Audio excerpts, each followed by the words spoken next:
Today we're going to build a language house. This is based on an idea by Professor Pamela Snow at La Trobe University. Apologies to Pam if I have misinterpreted any of it, and look at her blog, the Snow Report, for more details. But in general, I want to talk about how we get to a point where at the end of primary school we're ready to go on to academic success and life success with our language, our oral language, and also our written language skills. So the first thing we need is a nice solid ground, social and emotional ground to build on, having enough to eat and having loving parents and all that sort of stuff. And then we need to put down our early language experience, early oral language experience in preschool, chatting to your parents and taking turns and learning about words and so forth, which is the nice firm foundation for your language house. Then we obviously need social and human capital. As we go into school, social and human capital is put into developing our language skills, and we need to have serve and return interactions where people reciprocate when we initiate, and we learn how to participate in conversations. And we have parents need to provide an awful lot of scaffolding about what language is for and how it's used, teachers as well, providing scaffolding, and plenty of experience to be able to become proficient language users, learning about syntax, learning about semantics, syntax, putting sentences together, semantics, what words mean, how they're related, and pragmatics, then learning about the use of language in social contexts. So what's appropriate in a formal context, informal, and how to read the room, so to speak. All those things there provide a nice solid foundation for then being able to put the roof on, which is your more advanced academic kind of skills. And then on the other side, the more written language side, we need to understand what writing is for. We need to know what books are and why we read and what writing is. And we need to develop our phonemic and phonological awareness. This is the ability to think about the sounds in words, which is absolutely crucial for being able to learn about written language, because the hooks that hold written language in our memory are on the sounds, and then we hook the spellings on, and then we start to build bigger chunks and be able to start remembering words and reading them really quickly. So phonological and phonemic awareness is an absolutely crucial element, and then decoding or orthography, learning about the spelling patterns that go with those sounds, and learning how we build words from larger meaningful parts, prefixes, suffixes and bases. And then we can start to read for meaning and build our vocabulary. We can build our comprehension as we go along, after we get out of the sweaty decoding stage where we're just having to sound everything out, and we can start to put words into long-term memory and recognise them instantly, and that's where you get your fluency. And so then you've got there's two nice solid walls that you can then put the roof on and go on to have academic and life success with your four language skills, really: listening, speaking, reading and writing. And one of the difficulties that I observe in a lot of the clients that I see a lot of clients who are having reading and spelling difficulties, is most of these elements are introduced for them.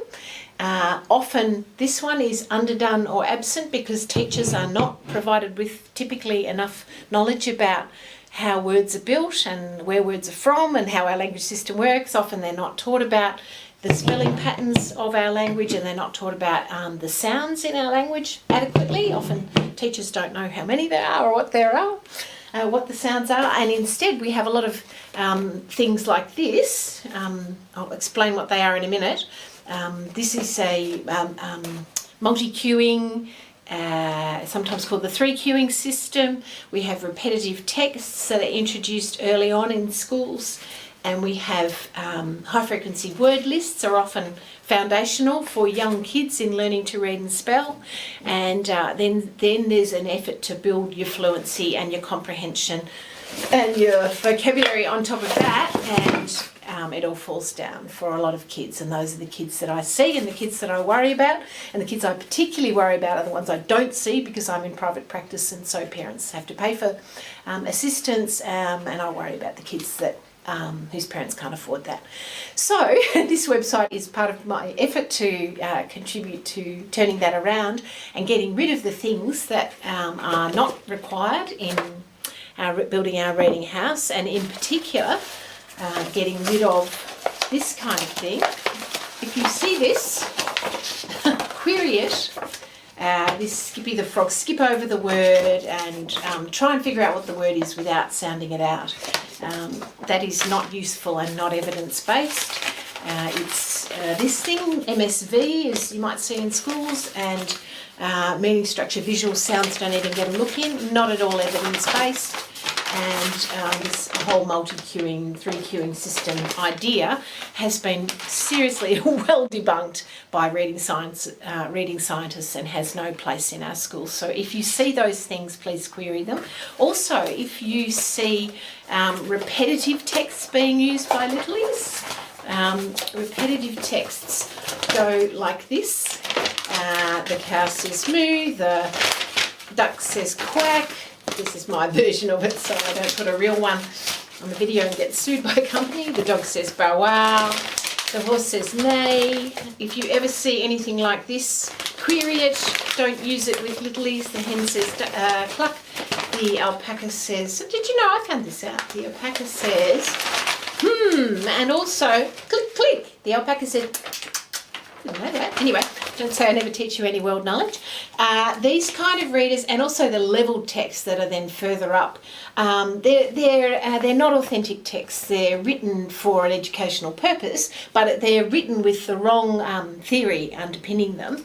And what we need to do is instead give kids early on decodable texts which help them to learn how to sound out words, and then give them children's literature, proper children's literature, not the leveled texts that are dead boring often, that really sort of dumb down a lot of stuff, are not as exciting as proper literature. And once children can decode, they don't need to have the leveled text anymore. They can read, hopefully, whatever they like if they're taught well enough. The other thing is the use of high frequency word lists as spelling lists. This drives me nuts because these lists, there's nothing wrong with them per se, but when you use them as a spelling list, you give children the completely wrong idea about how language works, because the building blocks of our writing system are the sounds and the spellings and the word parts, not words. Don't start at the word level. You've got to teach children, pull words apart and put the spellings onto them, and you need to learn a few of these high frequency words early on, or you can't read anything interesting because we need them to make grammatical sentences.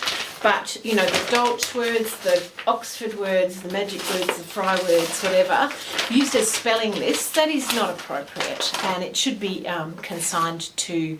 I have a really lovely pasture in this office, and we're going to consign those to the pasture.